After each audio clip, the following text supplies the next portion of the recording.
नमस्ते, मैं वोशा खीरा एक बार फिर से आप सबको स्वागत करती हूँ मेरी channel the public communication platform पर एक नए टॉपिक के साथ। आज की टॉपिक ये है कि इंडिया की पहले की और आज की मतलब उसके बीच थोड़ा बहुत कंपेयर करके, एक्चुअली कंपेयर करके भी नहीं, मैंने कुछ समझाना है, एक कंपैरिजन को देखो, ठीक है।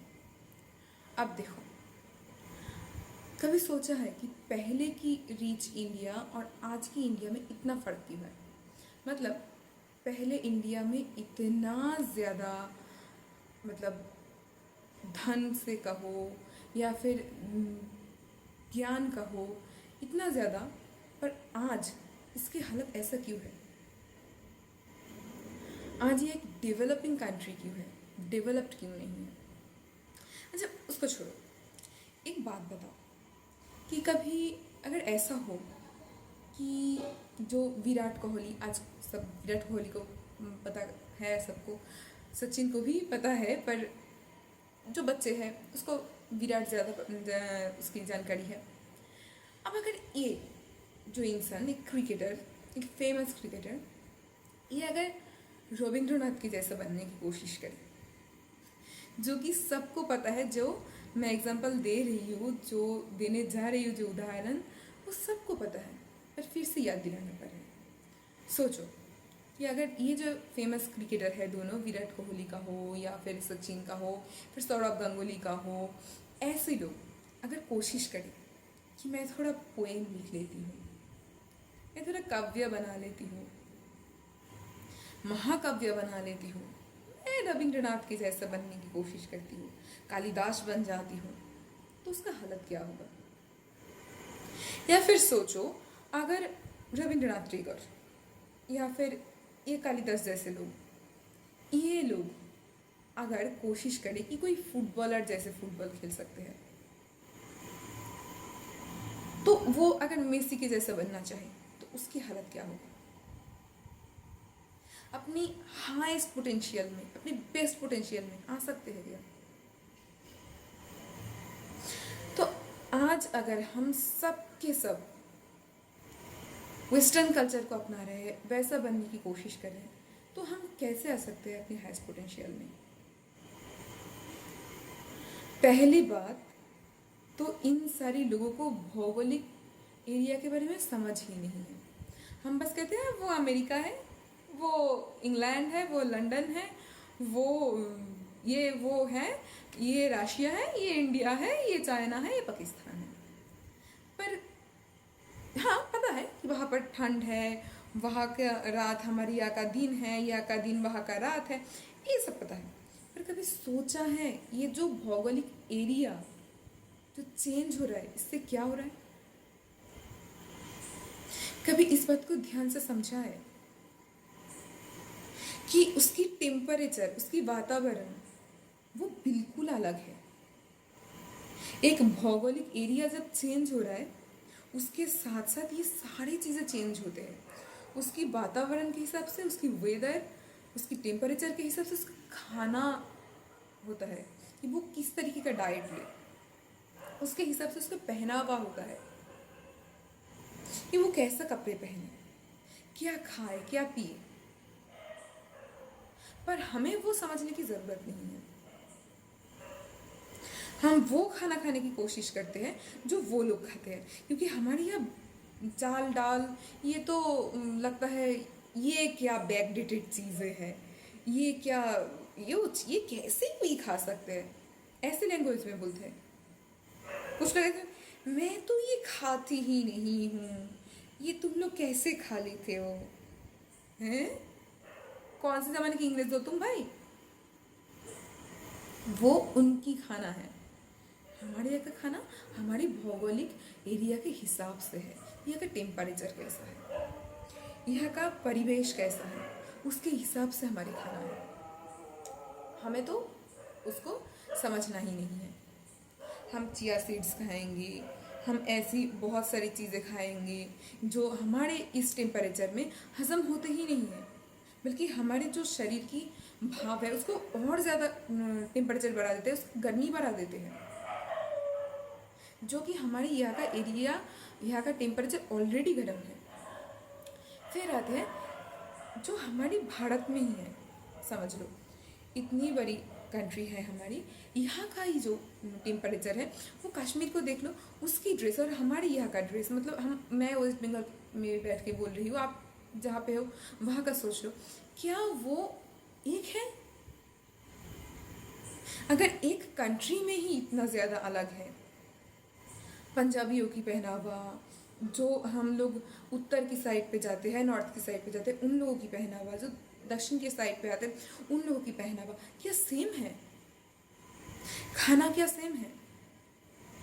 जो लोग जैसा खाना एक बिहारी खा के हजम कर सकते हैं, मैं एक बंगाली होकर कि वो हजम कर सकती हूँ क्या? जो एक राजस्थानी हजम कर सकते हैं वो मैं हजम कर सकती हूँ क्या, मेरी एरिया में रह के, इस टेम्परेचर पे रह के? हमें बनना है वेस्टर्न, वेस्टर्न हमें ऐसे वेस्टर्नाइज करना है सब कुछ, पर क्या हमें उसकी वैल्यू पता है कि उसकी वैल्यू अल्टीमेटली होगा क्या हमारे साथ? उसकी क्या परिणाम होगा, उसकी क्या कॉन्सिक्वेंसेस होंगे, ये पता है हमें? हम ऐसे कपड़े पहन लेते हैं, हमें ऐसा खाना अपना लेते हैं, दूसरों की तरह बन जाते हैं, और उसकी वजह से हमारी जो शरीर में प्रभाव पड़ते हैं, उसकी वजह से हमारे हेल्थ पे, मेंटल हेल्थ पे जो प्रभाव पड़ते हैं, उसके वजह से उसको पता है हमें? नहीं। हमारी कंट्री हमेशा से ही पहले की टाइम से ही ज्ञान के ऊपर, विद्या के ऊपर ज़्यादा ध्यान दिया है। हमारे कंट्री में मेडिटेशन, प्राणायाम, योगा, इन सब की प्रैक्टिसेस होते थे। इनको पता था कि योग, प्राणायाम, मेडिटेशन के माध्यम से हम हमारे दिमाग की कैपेसिटी को बहुत ज़्यादा बढ़ा सकते हैं। कभी सोचा है कि नालंदा को क्यों ख़त्म किया गया, डिस्ट्रॉय क्यों किया गया? उन लोगों को ये समझ में आ गया, विदेशी लोगों को, कि इसकी जो स्ट्रेंथ है, इस देश की जो स्ट्रेंथ है, जो बुनियाद है, वो उसकी ज्ञान है, वो उसकी विद्या है, उसकी एडुकेशन है। आज की एडुकेशन को इतनी बुरी हालत में क्यों लाया गया, समझ में आ रहा है आप लोगों को? ये कैसी पॉलिटिक्स है? तब विदेश से आते थे हमारे यहाँ पढ़ने के लिए, खैर वो एडुकेशन तो ख़त्म कर दिया गया। आज तो ये ऐसा होगा नहीं, इतना होते हैं फिर भी बहुत सारे लोग आते हैं, पर उसकी जो एक भाव था, उसका जो वैल्यू था, वो क्या आज होते हैं? आज वो मिलते हैं? हमें बनना है उन लोगों की तरह जो लोग छोटी सी उम्र में ही बिजनेस करने लग गए, उसको उस तरीके से पढ़ाया गया, उसको हर साइड की चीज़ें नहीं पढ़ाया गया। आजकल क्या कहते हैं, है क्या होगा इन सारी चीज़ों को पढ़ के? बेटा, मैं जियोग्राफी पढ़ी हूँ 12th तक, और उसके लिए मुझे पता है कि प्लास्टिक यूज़ करने से क्या होता है, गाछ काटने से क्या होता है, मतलब पेड़ काटने से क्या होता है, पौधों का क्या अहमियत है, एक भौगोलिक एरिया का क्या अहमियत है। मैं कोई मास्टर्स नहीं की इस पे, पीएचडी नहीं की इस पे, मेरी ग्रेजुएशन में भी नहीं था जियोग्राफी, पर आज मैं ये बैठ के बोल पा रही हूँ कि भौगोलिक एरिया के ऊपर हमारी खाना, हमारी क्लोथिंग, हमारी सोच, हमारी सारी चीज़ें बदलते हैं। क्यों बोल पा रही हूँ ये मैं? कैसे बोल पा रही हूँ ये मैं? मेरी उस टाइम की पढ़ाई की वजह से। हमें फिजिकल साइंस पढ़ाया गया, हमें केमिस्ट्री पढ़ाया गया, वो अलग बात है, हमें केमिस्ट्री में डब्बा गुल थी, पर फिजिक्स में काफ़ी अच्छी थी। हमें लाइफ साइंस पढ़ाया गया, हमें पेड़ पौधे के बारे में समझाया गया, हमें जियोग्राफी, हिस्ट्री, ये सब पढ़ाया गया।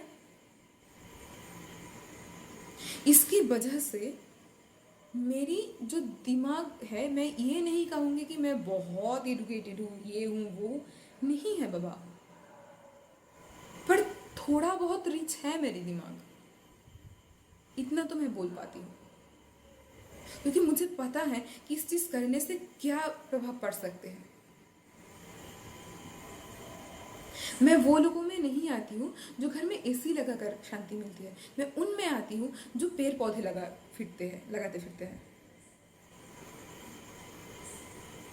क्योंकि मुझे टेम्पोररी प्रॉब्लम सोल्यूशन नहीं चाहिए कभी भी, मेरी ज़िंदगी में ऐसा कभी नहीं हुआ कि मैं कोई टेम्पोररी सोल्यूशन से खुश हो गई।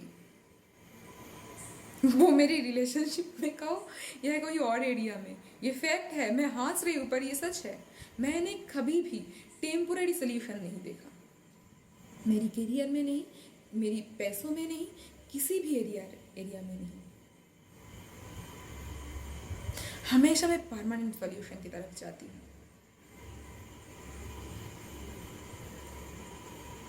हमें ये समझ में ही नहीं आते हैं कि हमें दूसरों की जैसा नहीं बनना है, हमें अपने जैसा बनना है।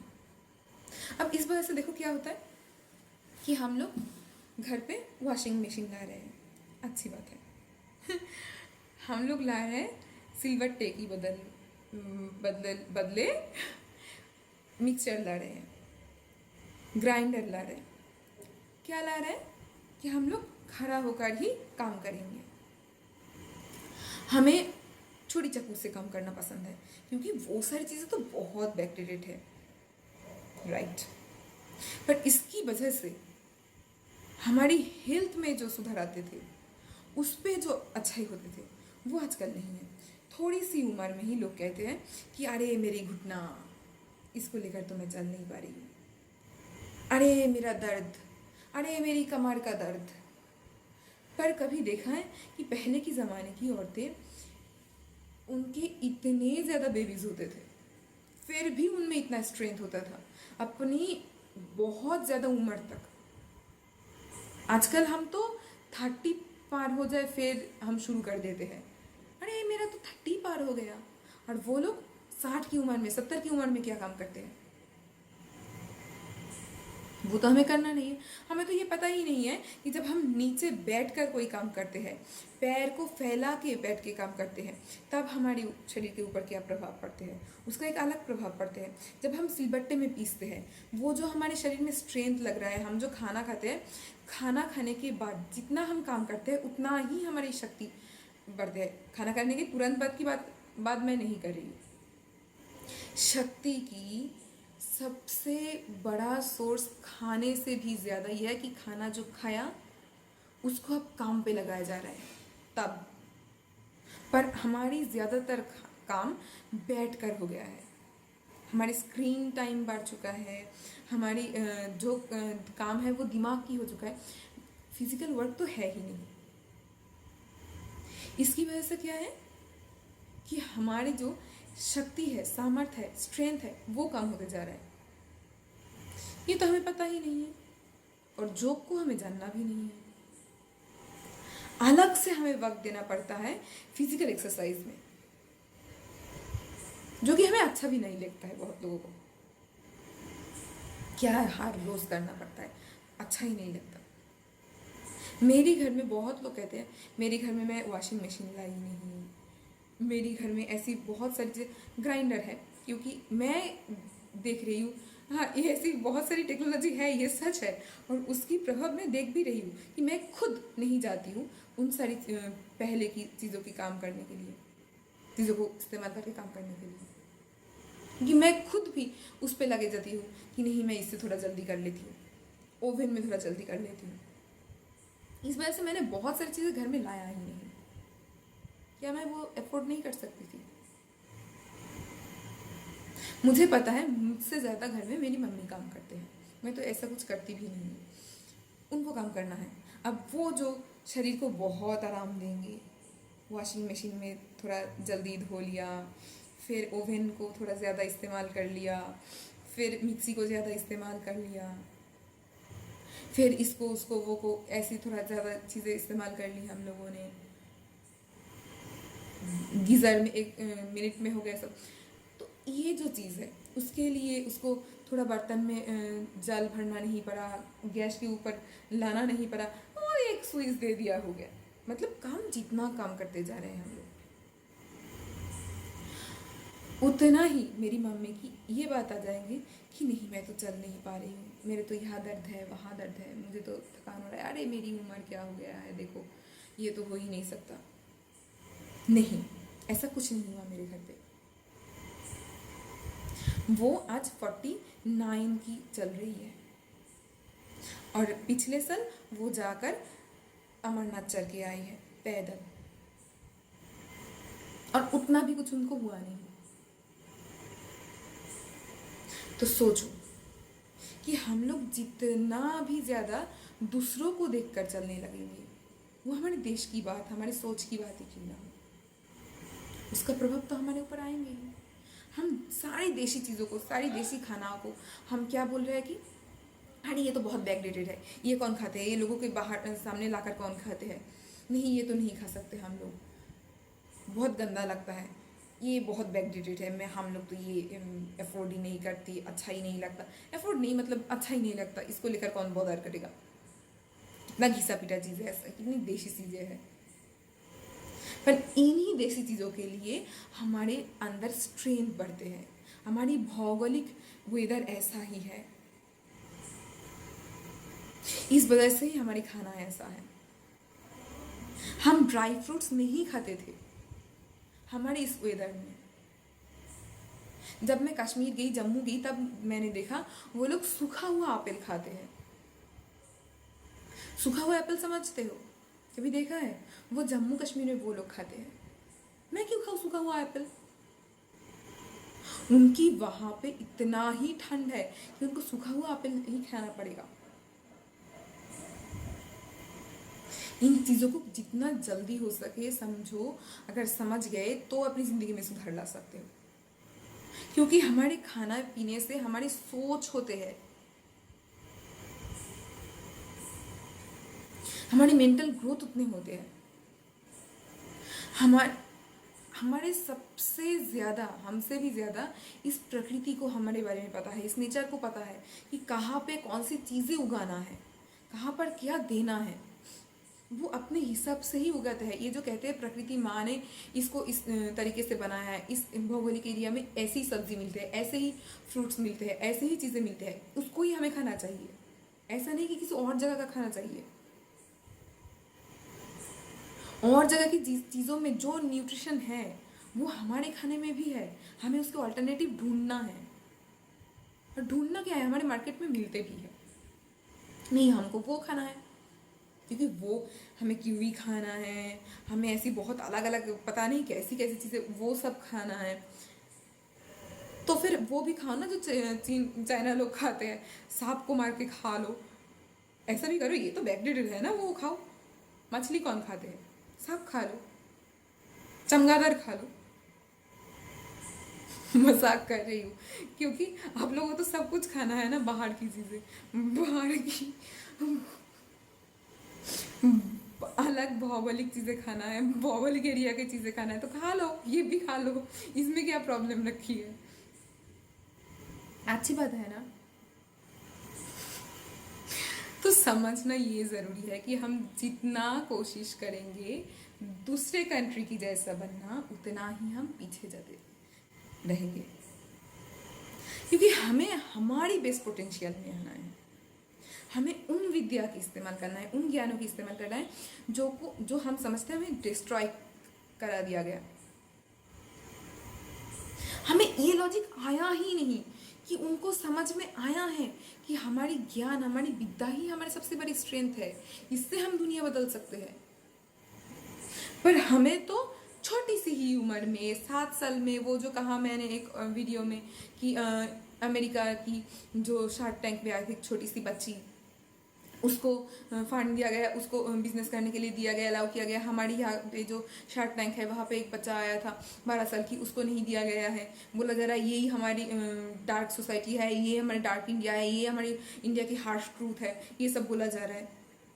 बाबा, जिसके पास पैसा है, पावर है, पर एडुकेशन नहीं है, वो तबाही ला सकते हैं, क्योंकि उसको भौगोलिक एरिया को लेकर पढ़ा ही नहीं, उसको नेचर को लेकर पढ़ा ही नहीं। नेचर को जितना हम खत्म करते जाएंगे उतना ही हमारे तरफ थ्रेट आता जाएगा नेचर की।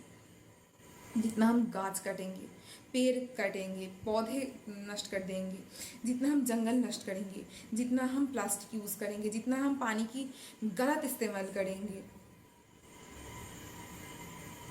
हम उन सोर्सों की इस्तेमाल ज़्यादा करेंगे जो कि बहुत लिमिटेड है हमारी धरती के नीचे। उसको जितना गलत इस्तेमाल करेंगे, इसकी वजह से हमारे ऊपर ही बहुत बड़ा बड़ा थ्रेट आएगा। जितना हम पहाड़ को काटेंगे उतना ही थ्रेट आता जाएगा। पहाड़ पे जाओ और देखो, वहाँ पर एक भी पेड़ नहीं है। वो जो पेड़ माफिया होते हैं वो सब कुछ काट के उसको बेच रहे हैं। उसको परी ही नहीं है इसका परिणाम क्या होगा। इनको लगता है अरे मैं तो बड़ा पैसा छोड़ के जा रही हूँ मेरे बच्चों के लिए, तो ये बहुत अच्छा है। क्या सच में अच्छा है? कैसा दुनिया देकर जा रहे हो अपने बच्चों को? क्या सच में प्यार करते हो अपने बच्चों से? मुझे तो नहीं लगता। कि मैं तो सोचती हूँ कि मैं कितना पैसा देकर जाऊँ वो बड़ी बात नहीं, मैं उनको वो काबिल कर दूँ कि वो अपना पैसा भी कमा ले, और उससे भी बड़ी बात एक ऐसा दुनिया देकर जाऊँ जिसपे वो अच्छी तरीके से जी सके। वैसा वेदर, वैसा सोसाइटी ये देकर जाऊँ उसको,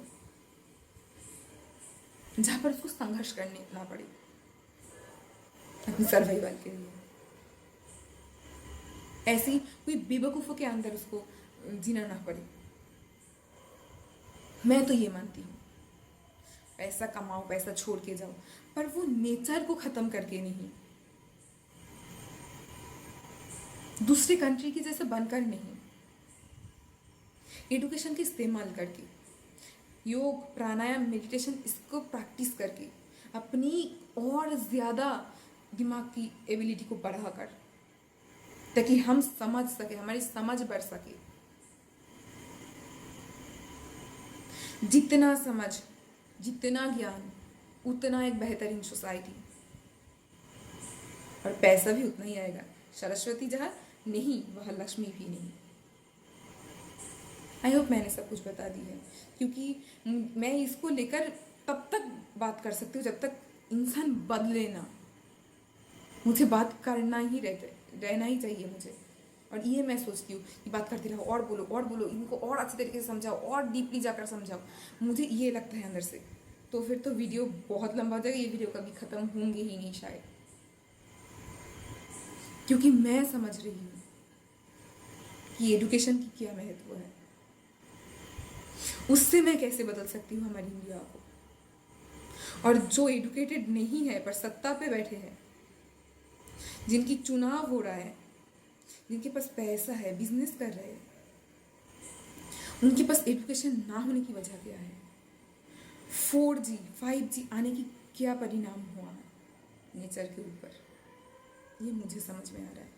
ऐसे बहुतों को समझ में आ रहा है, पर वो बोल नहीं पा रहे हैं, बोलना चाहते भी नहीं है, क्योंकि वो अपनी कंफर्टेबल लाइफ में कंफर्ट में जी रहे हैं, उनको बोलना भी नहीं है।